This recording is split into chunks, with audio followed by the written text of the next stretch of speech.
to read our vision and our mission statement up on the screen, or it's in your program too. Somewhere, yes. Okay. Together, our vision is, we are a spirit-centered, vision-led, consciousness-driven, inclusive spiritual community. We are here to awaken humanity to its spiritual magnificence. And our mission is to create a sacred place for spiritual practice and to foster the beloved community. Yes, and we are a beloved community. I love this place. So I'm going to just ask you now if you'll just, everybody's smiling so beautifully this morning. I love it. Take a deep breath and join me as we have our opening spiritual mind treatment. Close your eyes if it feels comfortable. And just take that deep breath, that breath of pure love, pure peace, pure joy. That presence of spirit that is within each and every one of us. Knowing that as we come together this morning, we create that field of love.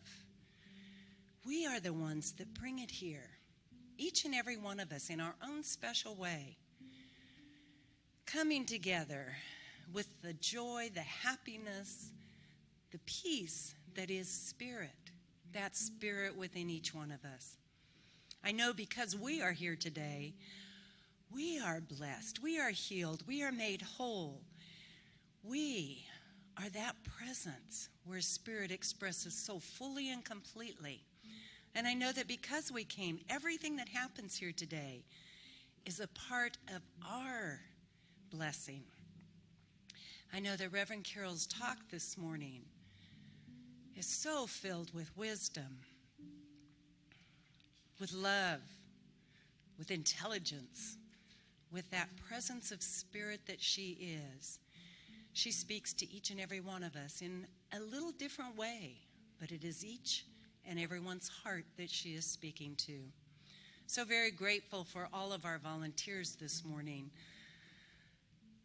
And for our musicians, the band and Precy. We truly are a blessed spiritual community. And so happy that each and every one of us chose to be here this morning so that we can become more of the light that we are intended to be. And I know that it is the truth, and I simply let it be. And together we say, and so it is. Amen. Thank you. Kristen.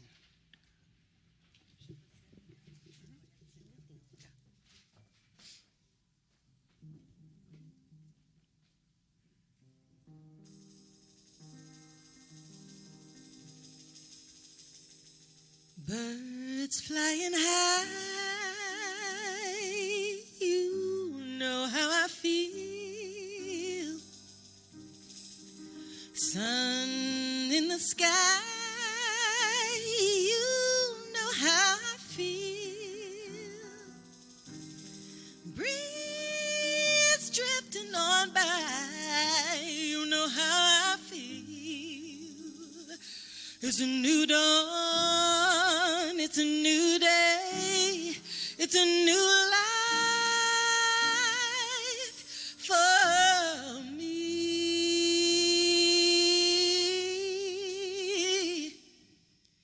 And I'm feeling good.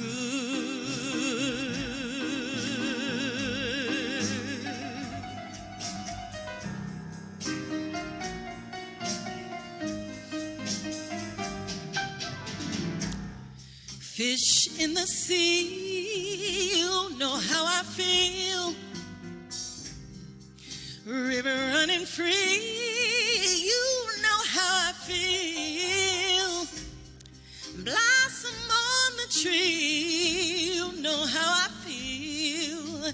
It's a new dawn, it's a new day, it's a new life for me. And I'm feeling good.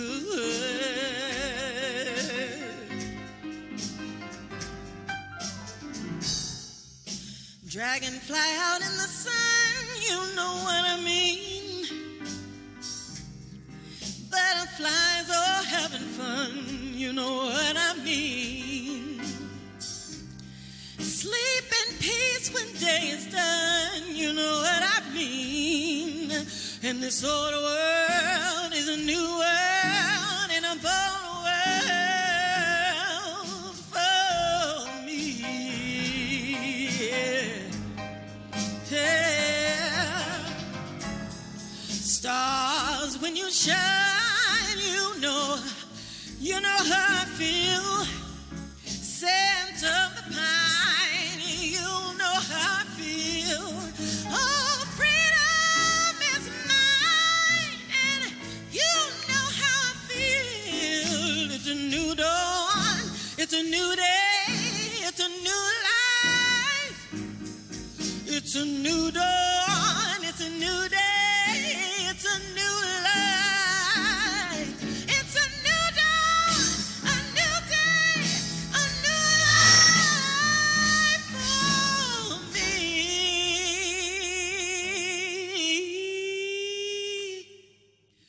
And I'm feeling good.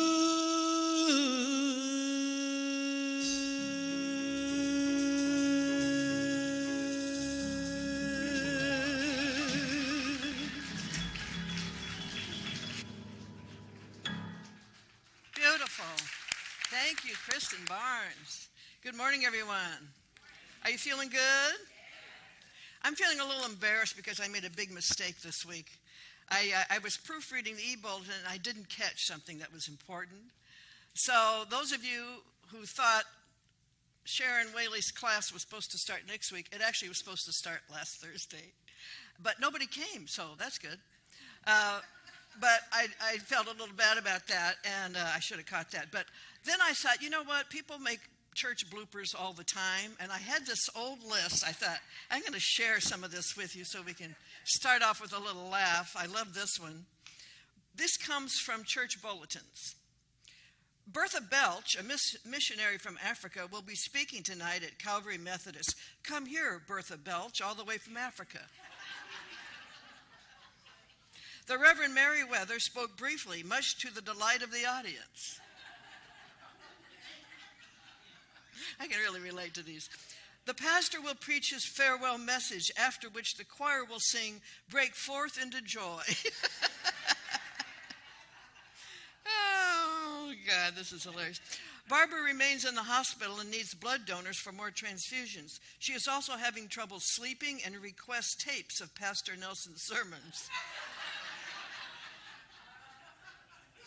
During the absence of our pastor, we enjoyed the rare privilege of hearing a good sermon.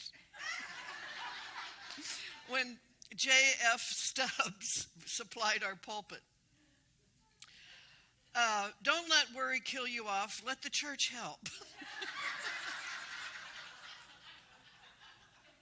The 8th graders will be presenting Shakespeare's Hamlet in the church basement on Friday. The congregation is invited to attend this tragedy. Oh, here's one. This is one for us. Low self-esteem support group will meet Thursday at 7 to 8. Please use the back door. Oh, my gosh. Miss Charlene Mason saying, "I will not pass this way again." Giving obvious pleasure to the congregation. Okay, this one we can all relate to. The church will host an evening of fine dining, superb entertainment, and gracious hostility. I should probably end on that one. Here's one more. Weight Watchers will meet at 7 p.m. Please use the large double doors at the side. Okay, this is it. This is the last one. Tuesday at 4 p.m. here, there will be an ice cream social. All ladies giving milk, please come early. I think they meant bringing. All right, so that's a good way to start anything, with a little lightheartedness, right? Laughter is really good for the soul. I think it's one of the best things people do. Not derision and not laughing at somebody, but just laughing at life and the foibles of humanity, right? We're all in this together, right? Okay. So I'm going to take my own stab at some humor. Something I made up. There's some good news and some bad news, and it's the same news. The dollar store is now selling wine.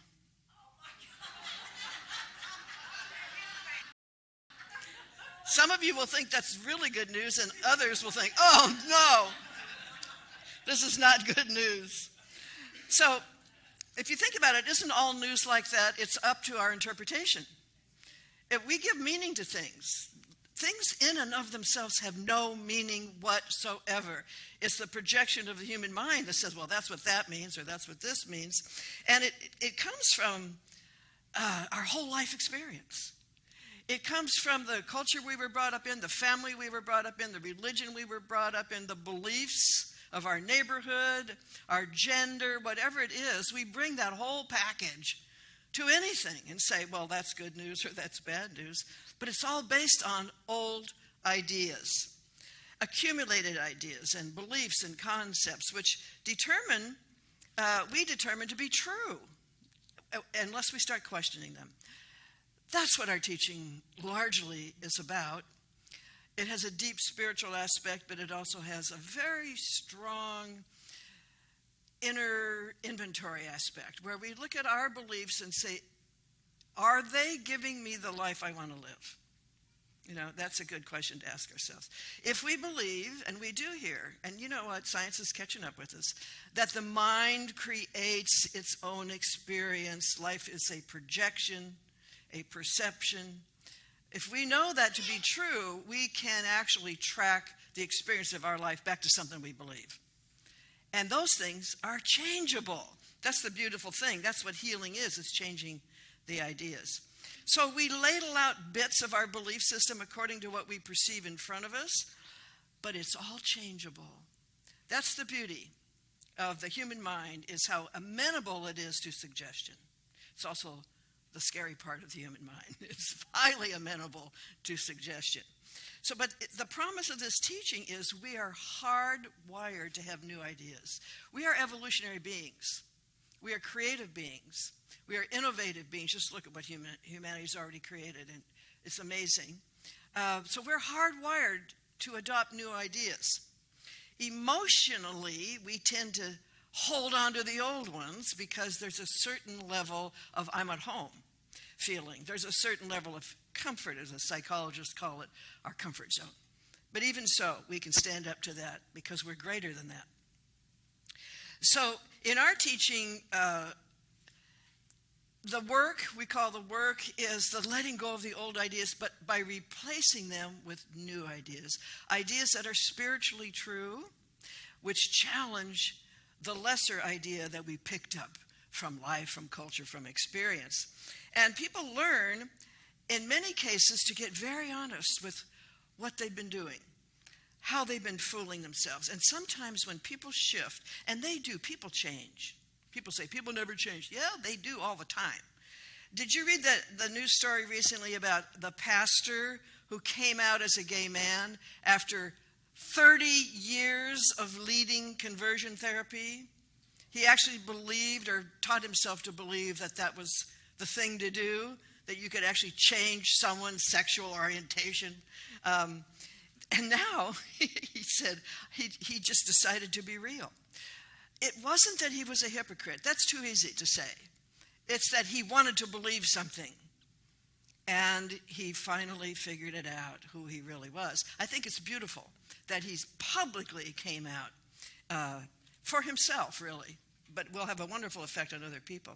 I don't know if I told you this, but recently when I was at the Asilomar conference speaking, maybe I did tell you this, but you haven't all heard it.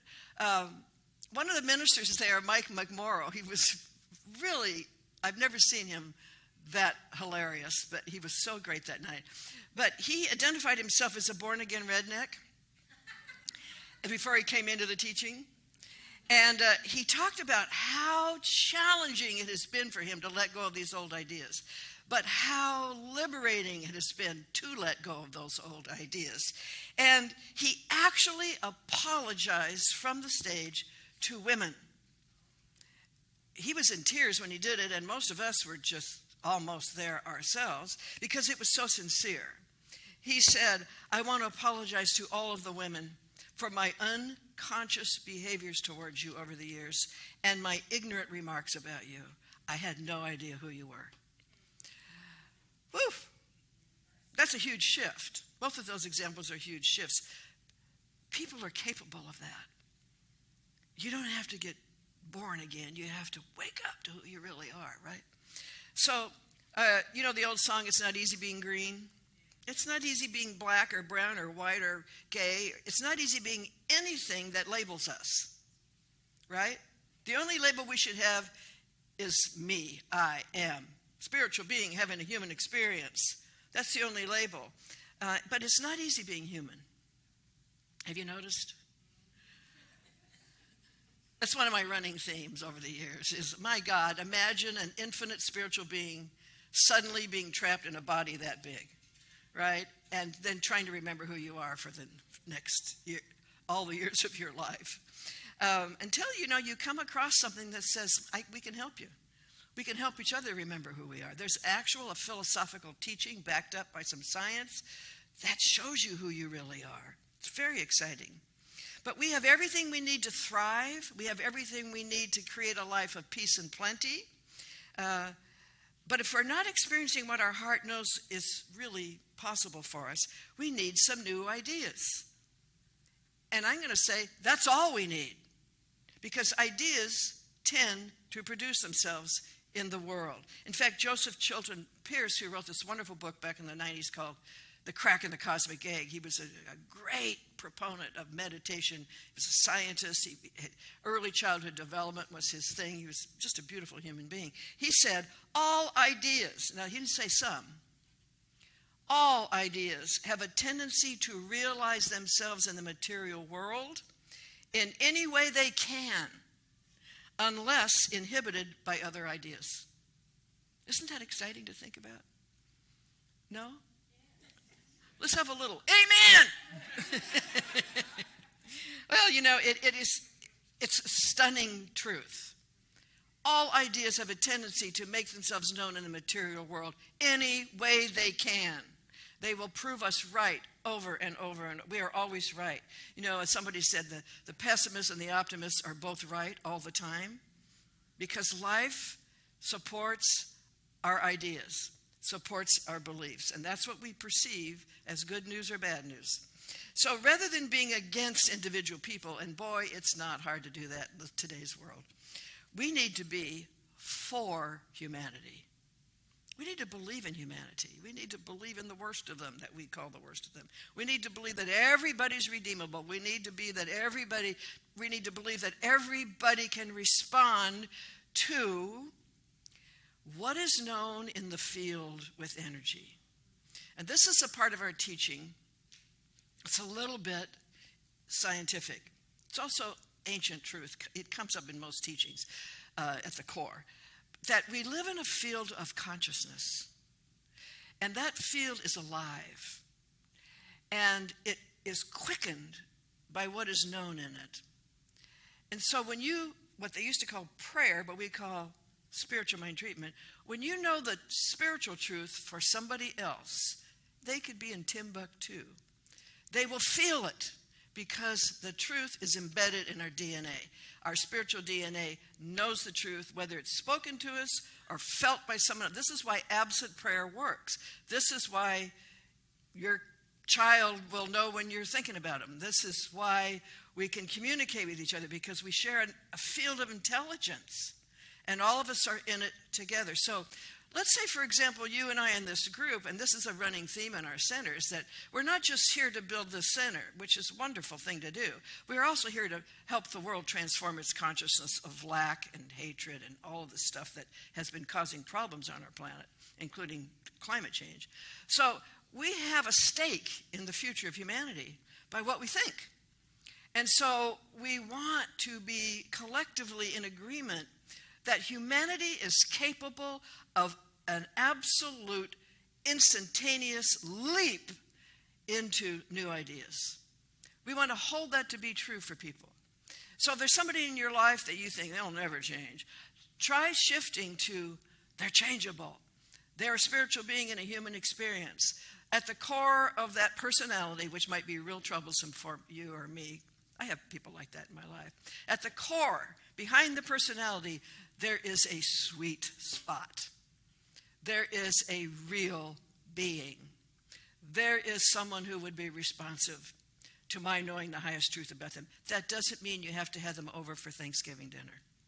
It doesn't mean you have to be their best friend. It means you are their spiritual friend, and they don't have to ever know who's doing it. It works.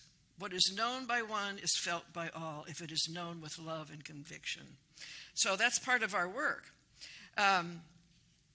So all the negative behaviors we see on TV right now, all they are ideas that have materialized any way they could. And one of the best ways to feel more positive about the world is to do something for somebody else. When you offer help or food or money or anything that's needed in the moment, you feel the presence of supply or the supplying presence. You feel God. When we're operating at the highest level, and the highest level is always when we're giving. Would you agree? Giving love, giving compassion, giving care, giving money, giving food, giving ideas.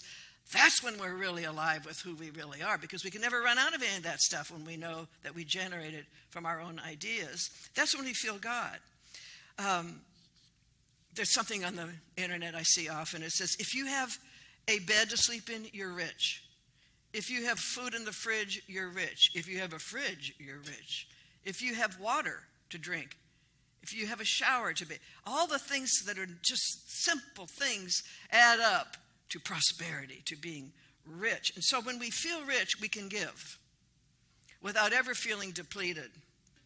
And when you look at someone who is in need, do not say, there but for the grace of God go I, because the grace of God had nothing to do with lack, has nothing to do with illness, has nothing to do with poverty, has nothing to do with suffering or oppression. Ideas do. Ideas created those situations. So